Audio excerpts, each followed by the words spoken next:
Terbayangkah oleh kita murka Allah umpamanya diri kita yang munafik seperti itu? Allah melarang orang, melarang jemaah Al-Hikmah mensalatkan jenazah kita. Tidak takutkah kita? Alhamdulillahi Rabbil Alamin Ar-Rahmanir Rahim. Innal hamdalillah nahmaduhu wa nasta'inuhu wa nastaghfiruh wa na'udzu billahi min shururi anfusina wa min sayyiati a'malina. May yahdihillahu fala mudilla lahu wa may yudlil fala hadiya lahu. Wa asyhadu an la ilaha illallah wahdahu la syarika lah. Wa asyhadu anna Muhammadan 'abduhu wa rasuluh. Ya ayyuhalladzina amanu taqullaha haqqa tuqatih wa la tamutunna illa wa antum muslimun. Amma ba'du, fa inna asdaqal hadithi kitabullah wa khairal hadi hadi Muhammad sallallahu alaihi wasallam wa syarrul umuri muhdatsatuha wa kullu muhdatsatin bid'ah wa kullu bid'atin dhalalah wa kullu dhalalatin finnar. فقال الله تبارك وتعالى في كتابه الكريم أعوذ بالله من الشيطان الرجيم ومن الناس من يقول آمنا بالله وباليوم الآخر وما هم بمؤمنين وقال أيضا المنافقون والمنافقات بعضهم من بعض يأمرون بالمنكر وينهون عن المعروف ويقبضون أيديهم نسوا الله فنسيهم إن المنافقين هم الفاسقون. Ikhwana fiddin a'azakumullah.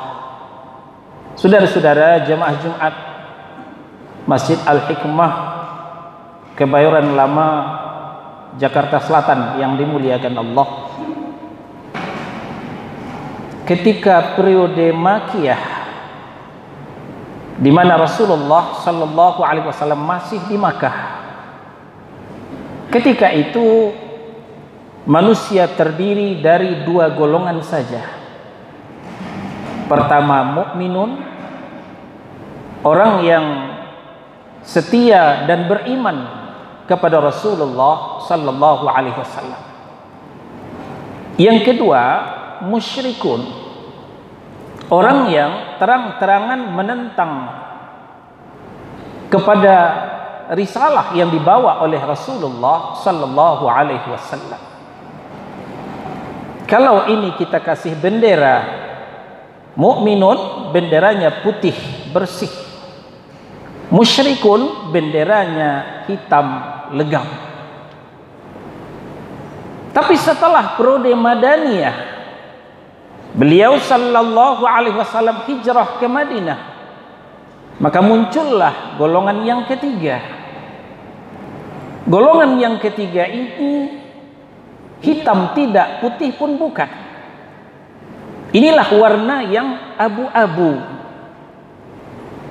Secara zahir mereka mengikuti Rasulullah sallallahu alaihi wasallam, malah salatnya di saf yang pertama di belakang Nabi sallallahu alaihi wasallam. Tapi ternyata sepak terjangnya berawal daripada fikrahnya, perjuangannya selalu merugikan Rasulullah sallallahu alaihi wasallam. Inilah yang disebut dengan orang-orang munafiqun. Dan orang inilah yang disindir oleh Nabi di awal Al-Baqarah yang kita bacakan tadi. Allah berfirman, wa minan nas, sebagian manusia, may yaqulu amanna billahi wa bil yaumil akhir. Mereka mengatakan dengan lidahnya, kami beriman kepada Allah, kami beriman kepada hari akhirat. Tapi sayang saudara-saudara, syahadatnya hanya sekadar lipstik penghias bibir. Pengakuannya hanya sekadar saja, sekadar pelengkap sempurnanya sandiwara. Orang-orang bisa dikelabui, Rasulullah bisa dibohongi, tapi Allah tidak. Maka kemudian Allah memvonis mereka, wa ma hum bimu'minin. Sebenarnya mereka bukanlah orang yang beriman, kata Allah Subhanahu wa taala. Lalu seperti apa sepak terjang orang-orang munafik ini, saudara-saudara? Di At-Taubah ayat 67 yang tadi kita bacakan, secara gamblang Allah menjelaskan, dan inilah termasuk ciri-ciri khas daripada nifaq i'tiqadi. Para ulama membagi nifaq ini kepada dua. Nifaq karakternya, munafik orangnya. Pertama nifaq amali. Ini yang dikatakan oleh Nabi, idza haddatsa kadzaba wa idza wa'ada akhlafa wa idza tumina khan. Tanda munafik itu tiga: apabila berkata bohong, berjanji ingkar, dipercaya khianat. Ini nifaq amali. Tidak terlalu bahaya orang ini, saudara-saudara. Yang paling bahaya adalah nifaq i'tiqadi atau nifaq besar. Apa ciri khasnya? Kata Allah Subhanahu wa taala, al-munafiquna wal munafiqat. Orang-orang munafik itu, baik yang pria maupun wanita, sama saja, tidak ada bedanya. Ba'duhum min ba'din, antara satu dengan yang lain bergandengan tangan, antara yang satu dengan yang lain bekerja sama dalam gerakan ya'muruna bil munkar wa yanhauna 'anil ma'ruf. Mereka menyuruh orang berbuat mungkar dan menghalang-halangi orang berbuat ma'ruf.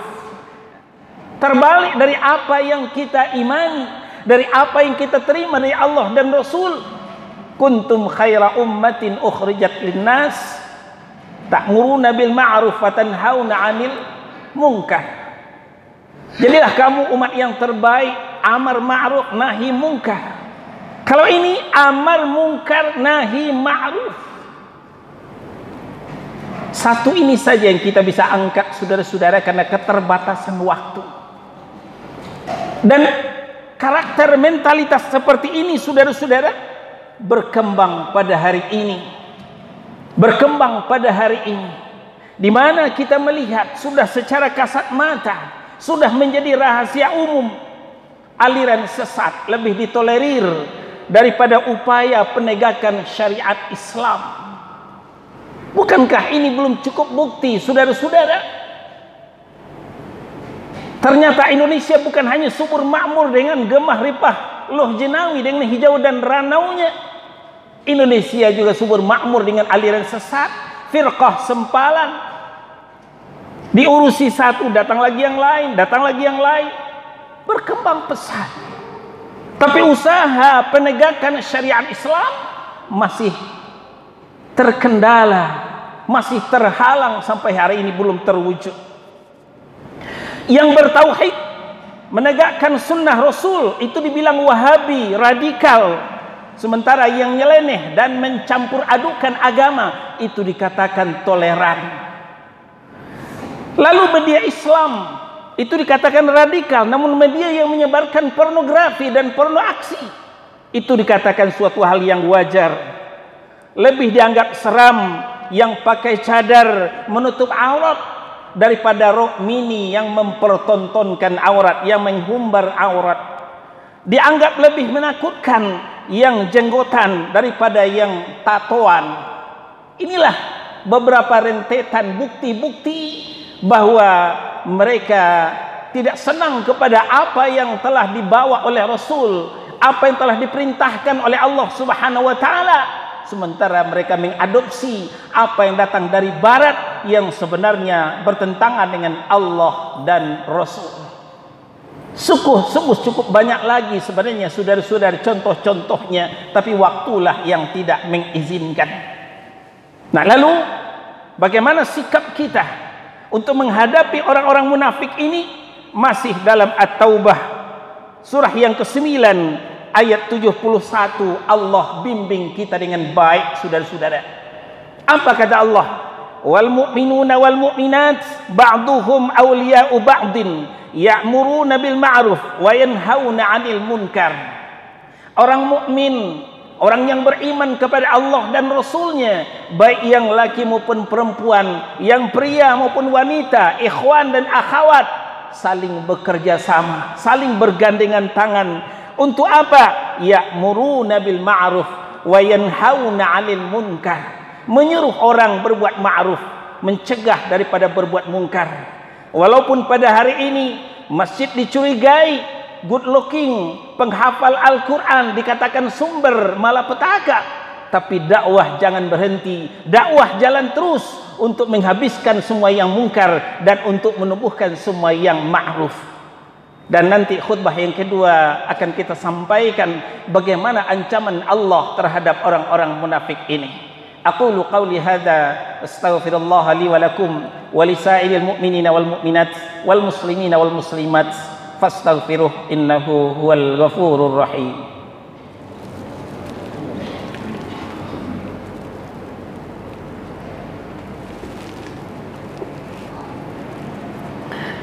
Alhamdulillah hamdan katsiran tayyiban mubarakan fih kama yuhibbu rabbuna wa yarda. Asyhadu an la ilaha illallah wahdahu la syarika lah wa asyhadu anna Muhammadan abduhu wa rasuluh. Ya ayyuhalladzina amanu taqullaha wa qulu qawlan sadida yuslih lakum a'malakum wa yaghfir lakum dhunubakum wa man yuti'illaha wa rasulahu faqad faza fawzan 'azima. Faqala Allah tabaraka wa ta'ala fi kitabihil karim istaghfir lahum wa la aw la tastaghfir lahum in tastaghfir lahum 70 marrah fala yaghfirallahu lahum dzalika bi annahum kafaru billahi wa rasulih wallahu la yahdil qaumal fasiqin. Saudara-saudara, gembong munafik yang ada di Madinah pada masa Nabi sallallahu alaihi wasallam bernama Abdullah bin Ubay bin Salul. Ketika Abdullah bin Ubay bin Salul mengakhiri hayatnya, maka datanglah putranya bernama juga Abdullah bin Ubay bin Salul. Beliau seorang sahabat yang mulia, menemui Nabi SAW. Ya Rasulullah, ada apa? Ayahanda meninggal. Siapa? Abdullah bin Ubay bin Salul. Lalu gimana? Mohon kesediaan engkau untuk mensolatkan jenazah beliau. Baik, saya segera berangkat. Satu lagi ya Rasul, apa lagi? Mohon gamis engkau untuk kafan ayahanda. Baik, beliau ambil gamisnya dan menyerahkan kepada Abdullah bin Ubay bin Salul. Tapi ketika beliau berdiri mau berangkat mensolatkan jenazahnya, gamis beliau dipegang oleh Umar ibn Khattab radhiyallahu anhu. Ya Rasulullah, apakah engkau lupa? Abdullah bin Ubay bin Salul adalah seorang gembong munafik. 2 kali jejak hitamnya terbukti ya Rasul. 1, pengembosan tentara yang berangkat ke lereng Uhud, yang tadinya sudah 1000 orang, yang 300 orang berhasil dipengaruhi, balik kanan kembali pulang, tinggal 700 orang yang setia mendampingi Rasul untuk menunggu bala tentara kafir Quraisy dari Makkah. Yang kedua, Abdullah bin Ubay bin Salul yang menghembuskan hadithul ifki, berita bohong yang mengatakan Aisyah telah berselingkuh, Aisyah telah berzina, dan sampai hari ini masih diaminkan oleh Syiah. Ahlu sunnah lah yang tidak percaya, karena memang telah dibersihkan nama beliau dalam surah An-Nur. Apa kata Nabi? Biarkan, tidak apa-apa. Inilah contoh Rasul kita, seorang yang pemaaf. Walaupun begitu kebusukan Abdullah bin Ubay bin Salul, tapi itu dilupakan oleh Rasulullah. Rasulullah tetap berangkat. Di tengah jalan turunlah ayat At-Taubah surah yang ke-9, yang ayat yang ke-80. Istaghfir lahum aw la tastaghfir lahum. Hai Muhammad, kau mintakan ampun atau tidak kau mintakan ampun sama saja. In tastaghfir lahum 70 marrah, kalaupun engkau mintakan ampun untuk mereka 70 kali, fala yaghfirallahu lahum, sekali-kali Allah tidak akan mengampuninya. Mungkin kita bertanya, kenapa sih kok begitu-begitu amat? Telah dijawab oleh Rasul dalam ujung ayat. Apa kata Allah? Dzalika bi annahum kafaru billahi wa rasulih. Itu disebabkan karena mereka kafir kepada Allah dan Rasulnya. Mereka kan bersyahadat, syahadat mereka hanya sekadar lipstik penghias bibir. Mereka kan ikut solat, solatnya hanya sekadar sandiwara belaka. Sebenarnya mereka kafir kepada Allah dan Rasulnya. Secara kasat mata, hitam tidak, putih pun bukan. Mereka bukan dari orang kafir, tapi bukan pula dari golongan kaum muslimin. Di tengah mereka, ke sini iya, ke situ iya. Secara kasat mata mereka bersama kaum muslimin, tapi diam-diam mereka sebenarnya dekat sekali dengan orang-orang musyrik, dengan musuh-musuh Allah. Nah, tapi kita tahu Rasulullah tidak gampang putus asa. Apa kata beliau? Ialah 70 kali saya mintakan ampun, Allah tidak akan ampuni. Lebih 70 kali akan saya mintakan ampun kepada Allah untuk Abdullah bin Ubay bin Salul. Beliau tetap melanjutkan langkahnya. Maka turunlah ayat pamungkas, masih di At-Taubah surah yang ke-9 di ayat 84. Apa kata Allah? Wala tusalli ala ahadim minhum mata abada wala takum ala qabrih. Bahasa kitanya, jangan ngeyel jangan ngeyel Muhammad. Tadi sudah dikatakan dimintakan ampun, tidak dimintakan ampun sama. Sekarang kau berangkat juga. Lebih tegas lagi, wala tusalli, jangan kau solatkan mereka kalau mati. Wala takum ala qabrih, jangan ziarahi kuburnya. Subhanallah. Terbayangkah oleh kita murka Allah umpamanya diri kita yang munafik seperti itu? Allah melarang orang, melarang jemaah Al-Hikmah mensolatkan jenazah kita. Tidak takutkah kita? Maka saudara-saudara, jangan coba-coba berposisi di posisinya orang-orang munafik. Kalau sudah terlanjur, segeralah bertaubat, kembalilah kepada Allah Subhanahu wa taala. Jangan silau dengan dolar dan rupiah, jangan terkecoh dengan falas dan fulus, jangan menjual akidah karena kursi jabatan. Tetaplah istiqamah di atas tauhid dan membela sunnah Rasulullah sallallahu alaihi wasallam. Jangan sesekali mendekat apalagi bergabung kepada golongan orang-orang munafikin yang sangat dimurkai oleh Allah Subhanahu wa taala. Nah, setelah Allah tegur, wala tusalli ala ahadin minhum mata abada, jangan kau salatkan salah seorang di antara mereka bila mereka mati. Wala takum ala qabrih, jangan kau berdiri di kuburnya, jangan ziarahi kuburnya. Kenapa? Kembali Allah ulang ayat yang tadi, innahum kafaru billahi wa rasulih, sebenarnya mereka itu kafir kepada Allah Subhanahu wa taala. Kalau tidak mungkin mereka menentang Allah. Tidak mungkin mereka menentangkan Allah. Pesantren mau ditutup, LGBT malah dilindungi. Ini bentuk penentangan kepada Allah Subhanahu wa taala. Mudah-mudahan Allah selalu memberi kita hidayah, membimbing kita supaya kita tidak dijerumus kepada faham-faham munafik seperti itu. Fa'tabiru ya ulil absar la'allakum turhamun. Alhamdulillahi rabbil alamin. Ar-Rahmanir Rahim.